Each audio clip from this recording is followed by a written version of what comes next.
Bueno, pues buenos días a todos y a todas. Bienvenidos a la clase de hoy. Hoy vamos a continuar con la unidad 2 del módulo 3, la segunda parte de este tema, que nos habla de la participación en la atención sanitaria para personas dependientes en el ámbito sociosanitario. Y nos habíamos quedado en el apartado 2.4, que nos habla de la tensión arterial. Vale. La tensión arterial es la fuerza que ejerce la sangre por las paredes de la arteria, ¿vale? Cuando circula por las arterias. La presión que ejerce esta sangre cuando están circulando por las arterias es lo que llamamos tensión arterial. Esta tensión lo que nos permite es que el oxígeno de la sangre llegue a todos los tejidos del cuerpo para que haya una adecuada respiración celular. La medición de la tensión arterial incluye dos parámetros. Tenemos la tensión arterial sistólica, o también conocida como máxima, que es la presión que existe en las arterias durante la contracción del ventrículo izquierdo. Sus valores normales son entre 120 y 140 milímetros de mercurio, ¿vale? Entre 12 y 14 solemos decir nosotros, ¿verdad? Solemos hablar 12 y 14. Y luego tenemos la tensión arterial diastólica, o también conocida como la mínima, que es la presión ejercida en las arterias durante la fase de relajación del ventrículo izquierdo. Y los valores normales de un adulto sano oscilan entre 60 y 90 milímetros de mercurio, entre 6 y 9, que solemos decir nosotros.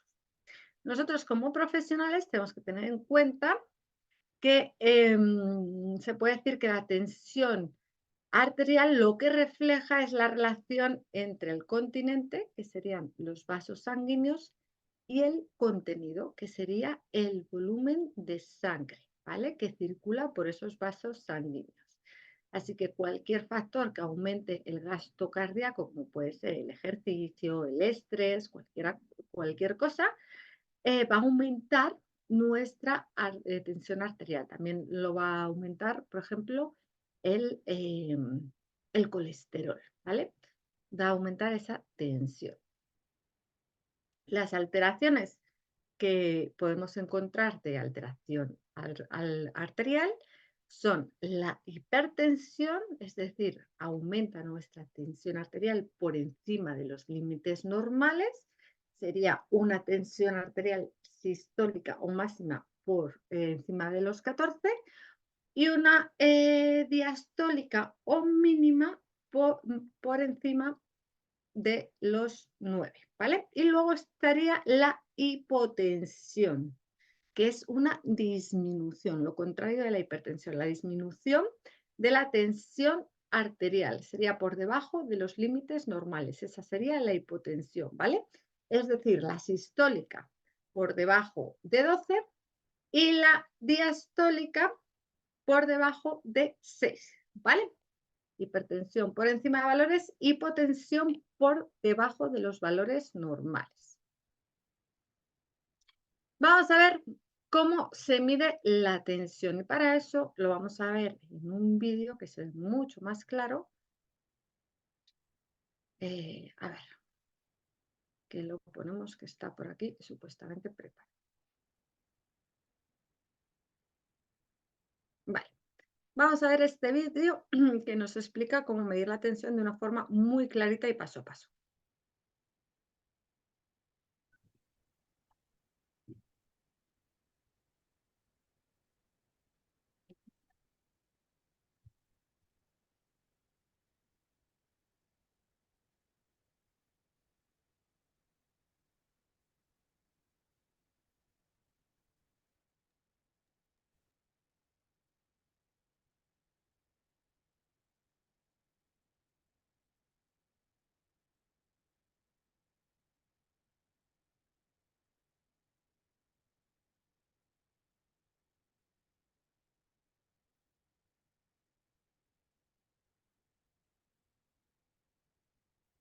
Victoria, no se oye nada.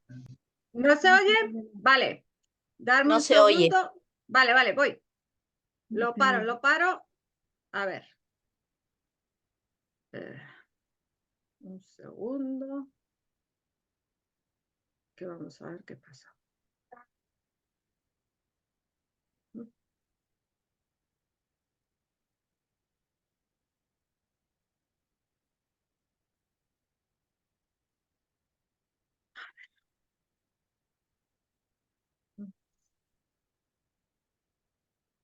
A ver, ahora debería de oírse. Voy a poner el volumen a tope. Y lo voy a volver a poner. Me avisáis, ¿vale? Por si acaso no se oye, me volvéis a decir. Lo pongo desde el principio. Equipo necesario. Siempre que sea posible, se utilizarán equipos oscilométricos automáticos, pero es válida la utilización de equipos aneiroides. En todos los casos, el operador debe dominar la técnica de medición. Antes de la medición, la persona no debe haber fumado, bebido café o mate. La persona debe estar sentada con las piernas descruzadas, ambos pies en el suelo y la espalda apoyada cómodamente en el respaldo de la silla. La silla debe tener una altura suficiente para permitir al sujeto descansar su brazo completamente sobre la mesa, a la altura del corazón. Dejar el brazo de medición libre de ropa hasta el hombro, evitando enrollarla de forma que comprima el brazo. La presión arterial se medirá en un solo brazo, preferentemente el izquierdo, y se registrará cuál fue usado. Mantenerse relajado y no hablar durante la medición. No mover el brazo hasta haber finalizado el proceso. Se recomienda medir la circunferencia del brazo en la parte media de mayor perímetro y se utilizará un manguito de tamaño adecuado siempre que sea posible. El tamaño del manguito es el largo de la bolsa de goma que está dentro del brazalete.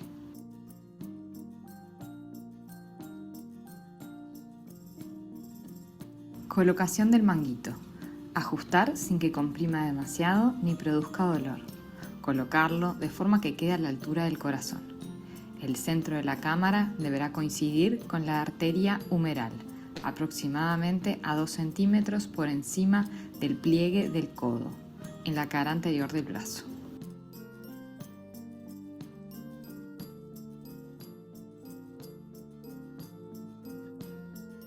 Se realizarán 3 mediciones consecutivas de la presión arterial separadas por al menos 1 minuto. Se registrarán los valores de presión sistólica, presión diastólica y frecuencia de pulso, tal cual aparecen en la pantalla del monitor y sin redondeo.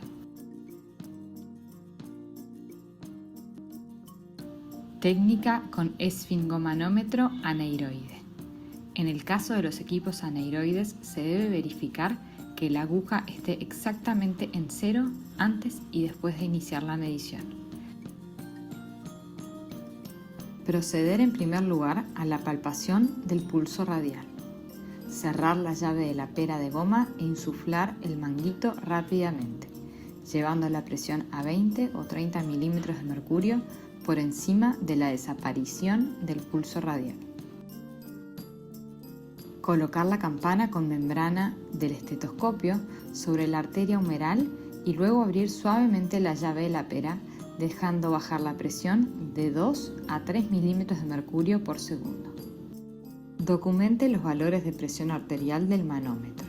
Estos van de 2 en 2, por lo cual no registrar valores impares.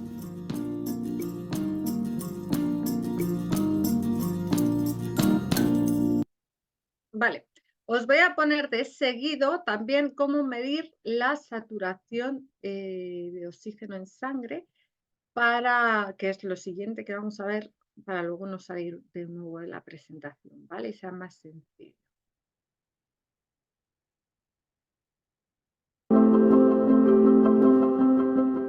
La pulsioximetría es un método muy útil y sencillo para hacer seguimiento de los pacientes respiratorios y puede ser especialmente útil en detectar precozmente la aparición de una neumonía en pacientes con infección respiratoria por coronavirus. Es una herramienta muy sencilla que consiste en una pinza en la cual se introduce el dedo, que tiene un sensor, y tenemos que esperar unos segundos a que capte correctamente.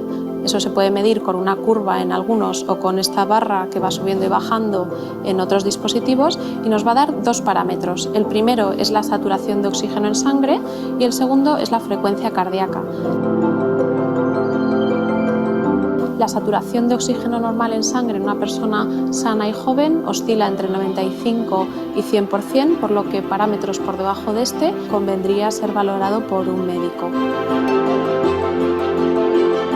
Hay que tener en cuenta dos cosas que nos pueden afectar a la correcta medición del pulsioxímetro. El primero es que hay que evitar el esmalte de uñas para que la captación sea correcta, y el segundo es que en aquellas personas que tienen una mala circulación sanguínea de las manos y las tienen frías, se puede hacer un poquito de fricción previamente en el dedo para calentarlo antes de introducir para su correcta medición.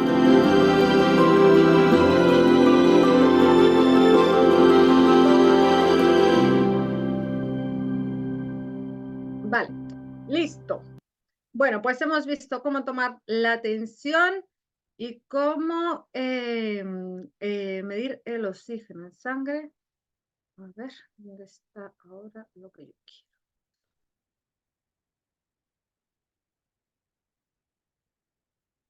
quiero? Aquí lo tengo.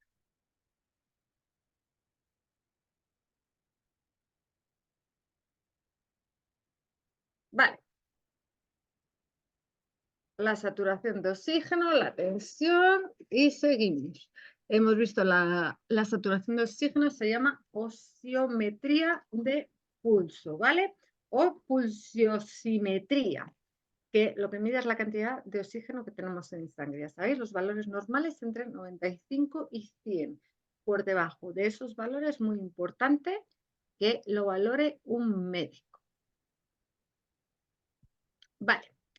Continuamos. Vamos a ver por aquí, la participación en la administración de la medicación de los pacientes con los que vamos a trabajar.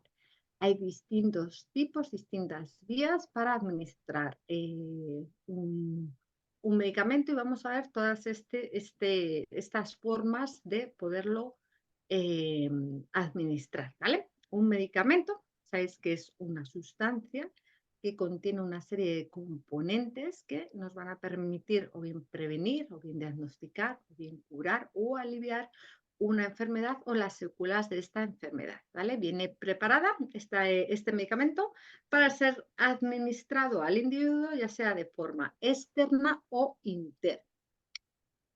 Las vías más comunes de administración de un medicamento serían la vía oral, es decir, el medicamento se administra por la boca; la sublingual, en la que el fármaco se pone debajo de la lengua del paciente para que se vaya disolviendo; la tópica, que sería a través de la piel, ¿vale?, del paciente en forma de pomada; la nasogástrica es cuando el medicamento se introduce a través de una sonda nasogástrica que el paciente tiene colocada; o la rectal, que sería a través del recto, del ano.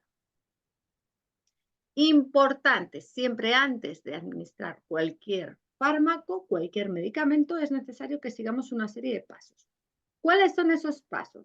Comprobar que el medicamento es el correcto, el que vamos a administrar. Por supuesto, comprobar que se lo vamos a dar a la persona correcta. Comprobar que la vía de administración que vamos a utilizar es la correcta, que es la dosis que le corresponde y la hora de administración que le corresponde. Además de estas 5 comprobaciones, también contrastaremos que el medicamento ha sido prescrito correctamente por el médico, que el paciente no sufre ningún tipo de alergia al medicamento que le vamos a administrar, ¿vale? Vamos a empezar a ver las distintas vías de administración del medicamento. Tenemos la vía oral, que consiste en la administración del medicamento por la boca. Es la vía más utilizada por su comodidad y porque suele ser bien aceptada por el paciente. Sus inconvenientes, bueno, pues que es la forma quizás más lenta de absorción del fármaco. Entonces, sus efectos empiezan a ser un poquito más lentos, tardan un poquito más. y a veces pues, nos puede irritar la mucosa gástrica. Los medicamentos que pueden ser administrados por vía oral suelen ser comprimidos o cápsulas o jarabes o sobres o efervescentes, ¿vale? Para administrar un medicamento por vía oral, bueno, pues comprobamos los pasos que acabamos de ver, de que el medicamento es el correcto, la persona correcta, la dosis, la hora y nada, colocamos a la persona en posición de sentado, ¿vale? Y le facilitamos un poquito de agua o de zumo para que lo pueda ingerir con normalidad. Y luego siempre lo registramos en la gráfica de medicamentos administrados con la hora a la que se le ha administrado y lo que se le ha administrado. La vía sublingual es el medicamento que se hace a través de la boca colocándola debajo de la lengua hasta que se va disolviendo y se reabsorbe a través de la mucosa. Es una vía de absorción muy rápida porque hay muchos capilares en esta zona debajo de la lengua, entonces absorbe rápidamente. Utilizaremos esta vía, normalmente son con ansiolíticos, con antihipertensivos, ¿vale? Son las pastillas más comunes que se ponen debajo de la lengua y se hace de la misma manera que en la vía oral. La vía tópica. Bueno, pues este fármaco es cuando se aplica a través de la piel o de las mucosas. Dentro de las vías tópicas podemos distinguir la vía cutánea, que se refiere a la piel, la vía nasal, referida a las fosas nasales, la oftálmica, que se refiere a los ojos, y la ótica, que se refiere al oído. Procedimiento de administración por vía cutánea. Pues bueno, lo primero, comprobamos siempre los pasos que hemos dicho antes de dar cualquier tipo de fármaco a un paciente. Explicamos al paciente lo que vamos a hacer para que sepa que le vamos a administrar el medicamento. Lavamos las manos, nos ponemos guantes en caso de que sea necesario y colocamos al paciente en la posición cómoda. Descubrimos las zonas de aplicación de donde vamos a aplicar el fármaco, ¿vale? Retirando accesorios, pues ropa, accesorios, anillos, pulseras, lo que sea. Y si es necesario, limpiamos la zona previamente. Aplicamos el medicamento, si es necesario puede ser directamente con la mano o con una gasa o un algodón, si es preciso. Y luego colocamos un apósito si también es preciso y necesario.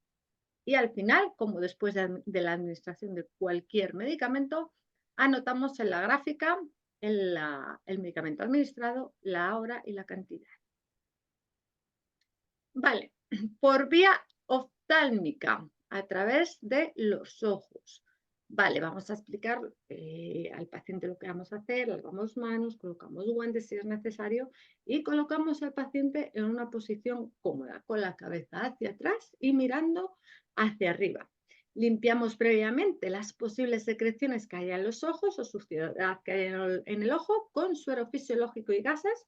Siempre vamos a limpiar de la zona interna del ojo hacia la externa, ¿vale? De la zona del lagrimal hacia la zona externa. Muy importante, para limpiar los ojos utilizamos una gasa distinta para cada uno de los ojos.